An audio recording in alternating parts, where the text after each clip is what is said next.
This is CRPHA radio. The label may only say CRPHA, but that's okay. This segment is directly on age discrimination and disability discrimination. About a year and a half ago, I can tell you that I noticed one particular person was talking about while looking for employment. He was about to go back into the base of, shall we say, working in the fast food industry, due to the fact that he had a particular type of disability for one, but also it was the only thing he was able to do with said disability. But yet the particular franchise that he went to for employment was by the name of Togo's. And according to him, what he told me is that he felt that he was discriminated against due to age and possibly a percentage of disability. When a company claims to be an equal opportunity employer, they cannot be doing that. So thereby, I know I've made a video on this via YouTube, but I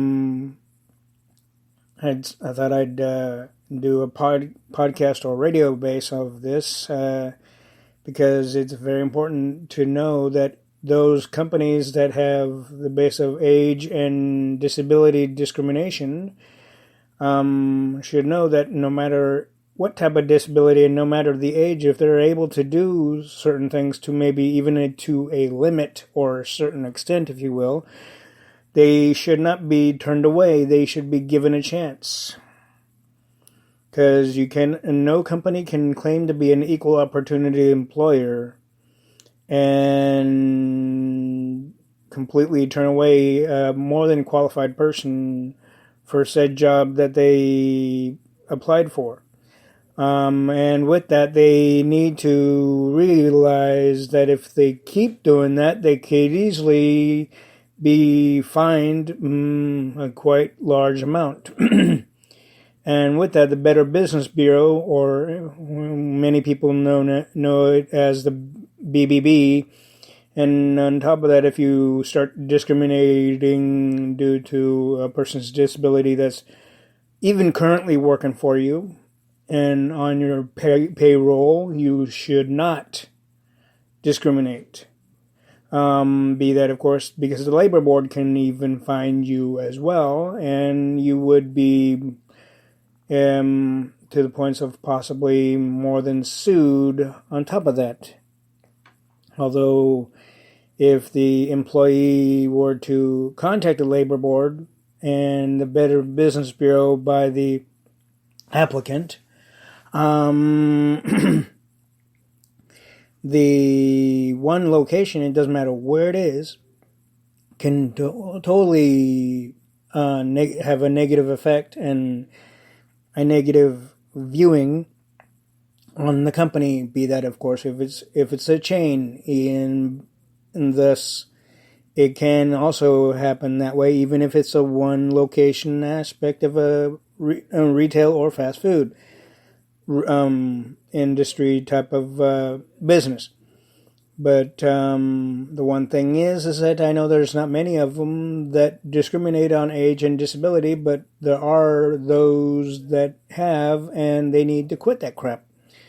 Because eventually someone will get to the points to where management will be putting the company into the points of where the company will no longer be around, like a Circuit City or a Mervyn's, for that matter. And with that, you'll be going against the Constitution, plus you would be going against the state's base of where the person is is legally able to work no matter what the disability, yet if you discriminate even on age base, you will be dealt with in a legal manner, and the legal manners can cost a company or even a one location type store or franchise quite a bit of money. In fact, not very many people realize or even remember this, is that on a separate note, that CVS was sued 3 times for selling over-the-counter expired items before they acquired, years before they were able to acquire Long's Drugstore, the West Coast pharmacy retailer. But of course, they stupidly expect the customer to inform the staff members or employees to let them know that there's expired items inside the freezer and or shelving or refrigerator of like sodas or milks and what have you, instead of having someone be responsible enough to take care of it. And yet that's the difference between CVS and Long's, though, I can guarantee, because I worked for Long's many years ago.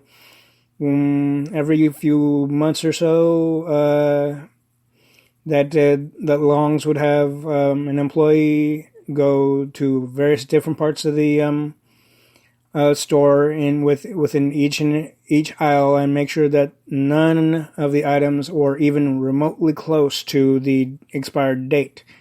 And if there was any number of them, then they'd replace them with the same item, if not replace it with a completely different item that would essentially be in the same association of the item that was added near the expiration date